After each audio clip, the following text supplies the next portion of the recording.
Good afternoon, good day, Assetmart friends. Welcome to our first edition of our Real Talk podcast here at Assetmart Global. Now, I'm very, very excited to introduce you to one of my very good friends. We've known each other for, about 20 plus years now. And I'm going to introduce him because I know that he's very shy to introduce himself. So I'm going to do it for him. He's been in the real estate industry for 21 years now. In fact, we met when both of us were in our early 20s in Ayala Land sales, but I actually diverged from my path in terms of real estate. But he's stuck on. He's stuck on for the past 21 years in the industry. So he is currently a licensed real estate broker. He's been with many companies in the Philippines, many successful companies, and he's risen through the ranks, starting as a Ayala sales specialist, which we both were 21 years ago. And now he is the sales development head for Ortigas Land. He has been involved in so many different projects nationwide. And he told me this a while ago, and I still don't believe it. He has trained more than 10,000 salespeople in the real estate world already. That's a lot of people. So if you guys are watching, you probably may have been a student under Mike, and I'm sure that you really appreciate everything that he's taught you.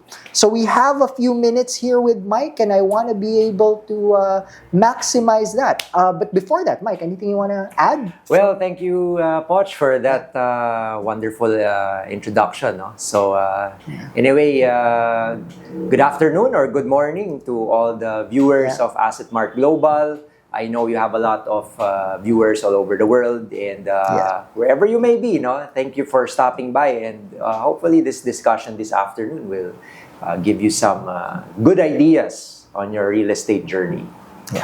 Thank you, Mike. So we have a lot of ground to cover, but the first thing that I want to discuss really is first-time buyers. So a lot of us may be in their 30s, 40s, maybe some even 20s if they've been very lucky and they've been saving up a lot. A lot of us, we want to have our first home. If you're a Gen Z, if you're a millennial such as us, we want to have our first home. Tell us some of the maybe good practices and maybe some of the pitfalls that people should avoid when buying their first home. Okay. Good question, Poch. And thank you for bringing that up, because many young people now are actually coming into the real estate market. In the last few years, we've seen, even in our case in Ortigas Land, we've seen the market become younger and younger almost every year. So we see a lot of people buying their first properties, and their properties are not usually the affordable type as we would think. Many of them actually like to buy high-end properties. Wow. So I think in terms of looking for properties, there's so many metrics and so many characteristics or things that you should look out for.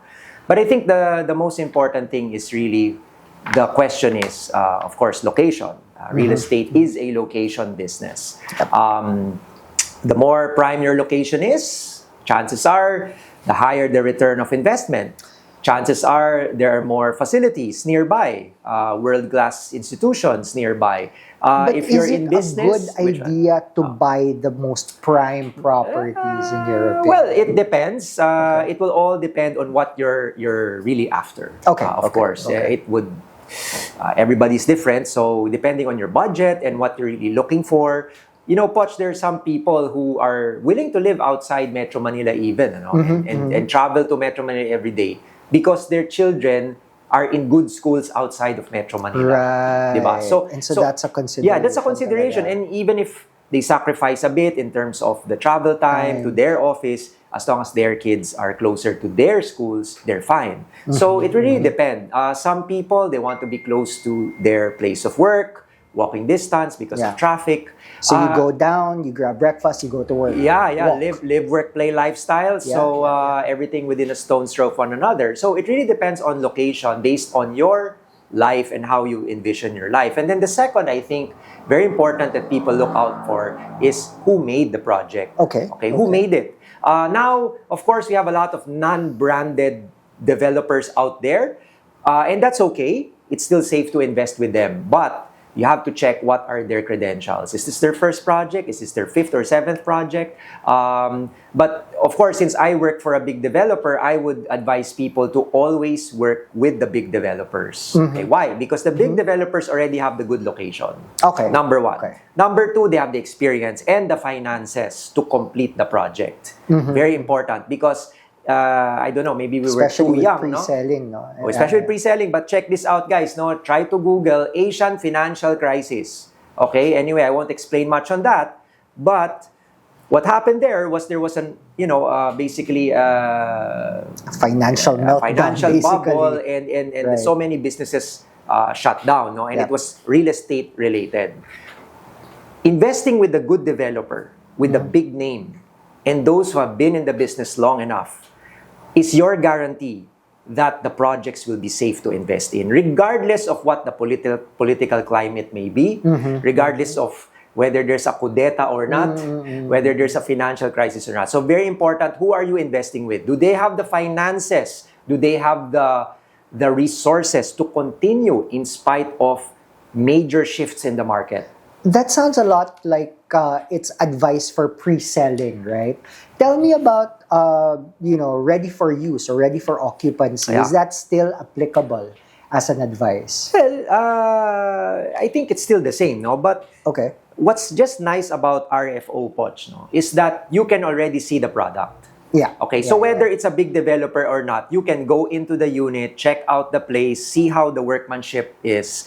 It'll get turned over na. And So it will wala get ka ng turned risk, over. di ba? Oo, Yan yun. na. And that's the Okay, good okay. thing there, no? Okay. RFO right now, I'm sure Assetmart has a lot of RFO properties. Mm-hmm. And, RFO is a good choice also for those who are looking to invest for the first time. Okay. Very, okay. very good. And there's a lot of deals for RFO. There are a lot of There's deals. a lot of at deals Assetmart, also. So please. Yeah, so that's the good thing there. O sige, so maybe let's shorten this, no? Top 3 essential do's and top 3 essential don't do this. In Right. in investing for your Yeah, first. as a first-time buyer. Buyer. Well, number one, don't rush. Okay. I would Good say advice, don't rush. good Yeah, advice. don't rush. Look at the market. And it's good that if you work with somebody like Assetmart, then no, I'm sure you guys have a whole portfolio of properties. Thousands of properties, Exactly. So it's good to look at a property aggregator or like a online broker like Assetmart. They have a lot of properties, so you can really pick and choose Okay. good location and all. So don't So rush. don't rush. Number 2, check your finances. Don't spend more than what you can afford. Okay? Hindi okay mag-flex pagdating sa real estate. Okay, marami iba kasi nagfe-flex and then biglang pagdating nung mortgage or pagdating nung first payment nila, biglang they cannot continue the payments anymore. Right, So don't flex. Okay, it's okay. Don't be subject to peer pressure or pressure from your family. Basta you go for the property that you can afford. Yung talagang comfortable, no? Ideally, Poch, no, just to give your audience an idea. Don't spend more than 35% of your income, your regular income, okay? Don't spend more than 35% on monthly. If pasok dun sa 35%, then that means you can afford it. Of course, if it's lower, much better. Okay, so just on that, no, tell me a little bit about those horror stories. Bakit parang ang daming nagpapasalo ngayon? Is that because all of them were flexing?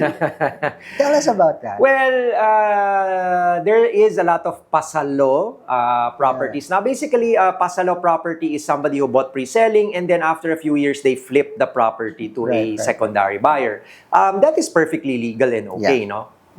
And you shouldn't be afraid if somebody is doing a pasalo because you can actually find good deals with Really pasalo good deals, properties. Oh, why? They're usually below market value. Okay, so let's say the developer is selling at 5 million or 6 million. Baka the pasalo seller is selling it at 3.5 to 4.5, no? Mga ganon. So you can already get a good deal from the pasalo type property. It's not That's really if you're a buyer. That's if you're a buyer. But if you were the first seller, di ba? Parang, What happened? Obviously, there's different stories. No? There are different reasons why. Maybe yung iba nagfe-flex lang, di ba? Yung iba nabentahan ng ahente. Kasi magaganda yung payment terms. So, very attractive yung payment terms. In fact, sabi ko nga, ang kondo ngayon mas mura pa kaysa sa kotse. Di ba? If you look at some of the monthly amortization, now it's even cheaper than an SUV or or a pickup or a van. So I guess what I'm hearing from you is look at the length of the loan term. Don't just look at the next 2 years na minsan kasi mura for the next 2-3 years di ba? And then there's a balloon payment that comes up and all of a sudden it's like, oh shit, malaki pala. Yeah. But okay also to buy, of course, pre-selling Poch, no? And I'm sure you know this because the pre-selling price is really the lowest. Okay? Yeah. And while the developer is progressing on their construction, that's when they do price increase. Okay? So if you get in on the basically the ground floor, the ground floor price, your chances of capital appreciation is much higher there, obviously. And then you can also pay no down payment. So very easy and very light. Now, if it was an RFO property, the advantage of RFO is, of course, you can see the project already. You can see the property.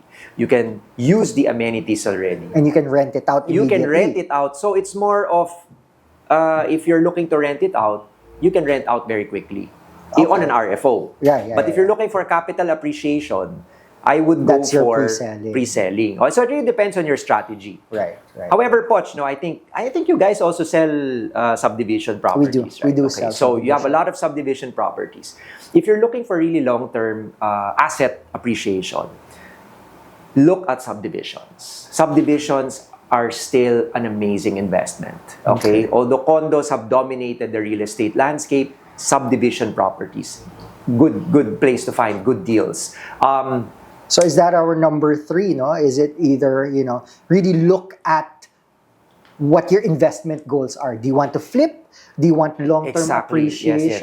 Or do you want, rental income? Kasi iba-iba yun eh. Iba-iba yung Exactly. Assess goal. first what your intentions are. And they're all good. I mean, whether you're going to buy and flip, whether you're going to buy and hold, or buy to rent, there is nothing you can...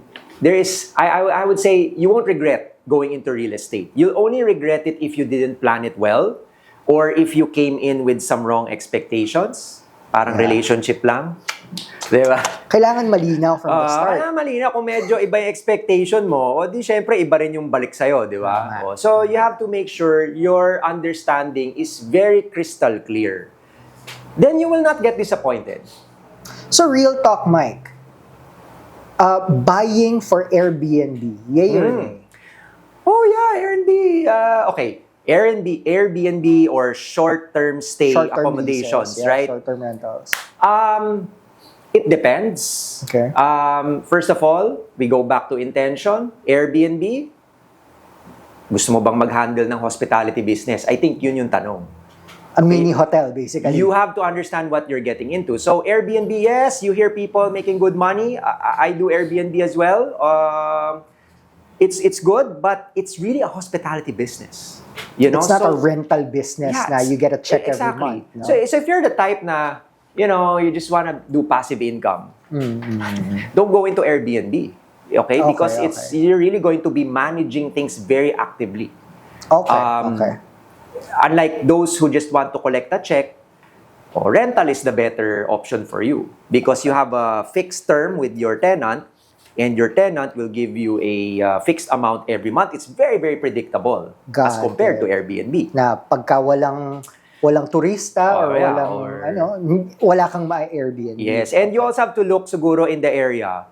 If you're gonna do Airbnb, check mo rin, di ba? Ilan ba yung nag-Airbnb sa area mo? Baka mamaya 5,000 kayo nag-Airbnb doon, di ba? Then you're all competing, then you're all diving your price. So it's not a good business model as well, di ba? Kung gano'n ang mangyayari. But if there's just a few of you in a very tight market, then you can definitely earn more on Airbnb. No? So top 3 don'ts, Mike. Don't. Ano ba yung una nating don'ts? Or nakalimutan ko na, no? Maganda yung topics natin eh. First of all, yung, of course... do not naman tayo. Kanina, nasa do tayo eh. So ang do not. Okay, do not. Well, sabi natin, do not rush, di ba? Do not rush. na ba tayo? Do nots muna tayo. Do not. Don't rush. Number 2, of course, do your due diligence. Yep. Who's the developer? If not naman yan developed by a big property company, then you check lang the background of the engineer or the company that made it. So it's not necessarily a bad thing, di ba? No, Parang don't shy away from a lesser known developer, but do your due diligence. Yes, I there are guess. actually a lot, to be fair naman, Poch, no? Not bias aside. Of course, I work for a big company, but there's also a lot of small players out there who are doing a really good job. You know, makikita mo naman Makikita mo naman workmanship and their past projects also. Maganda sila gumawa. And they're very flexible also. And some of them do some things that are very bespoke, di ba? If you're one of those people na ayaw niyong pare-pareho yung itsura ng development. Yes, of course. Some of them do like unique projects which are or smaller, no? Siguro, 3, 5 instead of having 200 townhouses, baka sila 5 or 6 lang. So, mas quaint, di ba? Mas ano rin. So, it depends on what your vibe is. Okay. So, that's what I would say. Due diligence, very important. Number 3, of course, don't overpay. Don't also get too excited to flex, no? Tama. Di ba? I mean, in any situation naman pag nag-flex ka, and then di mo naman kinaya, mahihirapan ka talaga. And then you're gonna blame real estate. No, hindi. Diba? You made the wrong choice to flex So, it's not real estate fault. Kailangan kayang-kaya mo. And yun nga, I like I mentioned kanina, no, a good measurement of that is you look at your income, 35%. If it's 35% or lower, ibig sabihin kaya mo yan. 35%, guys. Okay. That's parang like the max loan to value ratio or amortization to income ratio, whatever you want to call it. But that would be a rule of thumb I would share. If it exceeds 50%, baka mamaya hihingi ka na ng pera kay mommy and daddy, no? Yeah. Para lang mapunuan mo yung balance o yung deficit mo. So, rule of thumb, 35% or less, that's safe. That's safe, I would say. So if you had a time machine and you wanted to go back 20 years, back when we were in our 20s, is real estate really where you would put money in? You know what, Poch? Real estate is one of the places where I only put my money. Okay. Of course, you have other things going on then, other concerns, no? But real estate is really for me, at least for me and my personality is what I like. Why? Number 1, Poch, you cannot steal real estate. Right. It's always gonna be there. I mean, of course, baka may magsabi, parang mga land grabber. Iba naman usapan yun. Yung mga land grabber, medyo sophisticated na tao yun. Ano? Pero, it's always gonna be there. But generally speaking, you cannot steal real estate. You cannot put real estate in your pocket. You cannot put it in a bag. It's there. Diba? Right. It's going to be a fixed asset. Andyan siya. You cannot steal it. Number 2, it's not subject to market fluctuations, no? Unlike stock market. Stock market, very subject to market fluctuations. And if you're the type na medyo may heart problems ka na, please, wag ka mag-stock market, okay? Mag-real estate ka na lang. Kasi ang real estate, although gumagalaw ang price, Poch, as you know, it remains relatively stable. Yeah. That's what I like about real estate. Wala siyang sharp ups and sharp downs. Walang ganon. It's very steady. Yeah, exactly. Although, there have been moments in history where real estate can escalate very rapidly as well, like what we had in the Philippines a few years ago. But it doesn't like, tomorrow, 50% decline. Wala ang ganon ng real estate. It's really very, very stable, very, very predictable. Ano pa ba? Real estate is something you can use. Yeah, diba? Definitely. There are people Tirahan mo. Diba? Pwede mong gamitin. Pwede mong i-share sa family mo, di ba? Ano kayo ng barkada mo dyan. Mag-night out kayo or whatever, di ba? It's something you can use. That's what I like about it. So, for me, real estate is just where I put majority of our money. That's a lot of money, guys. Hindi naman. It's also, baka another topic natin, yung more of strategic investing. No? We can do that. We can talk about that next time, no? Kung interested yung viewers natin. Kasi you don't naman really need a lot of money to get into real estate. I always tell people that.